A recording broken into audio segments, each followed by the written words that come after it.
இன்னைக்கு கார்களை கொடுத்து அந்த எம்எல்ஏக்களை வசப்படுத்துகிறார் என்று சொன்னால் எந்த நேரமும் டிவிகே எம்எல்ஏக்கள் விலை போக தயாராகிவிட்டார்கள்.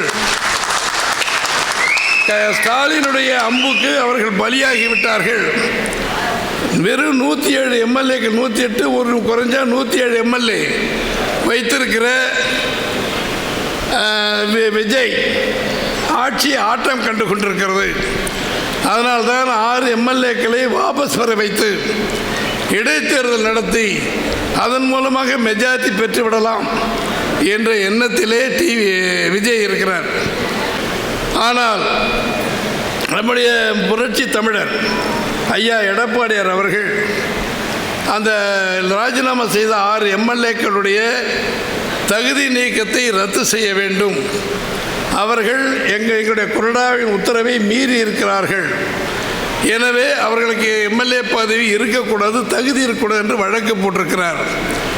சுப்ரீம் கோர்ட் வரைக்கும் சென்று அந்த 6 பேருடைய எம்எல்ஏ பதவி பிடுங்காமல் எடப்பாடி விடமாட்டார். எழுதி வைத்துக் கொள்ளுங்கள். அவர்களுக்கு இடைத்தேர்தல் வந்துவிடும், மீண்டும் வெற்றி பெற்று விடலாம் என்ற எண்ணத்திலே விஜய் இருந்தால் அது மறந்துவிட வேண்டும்.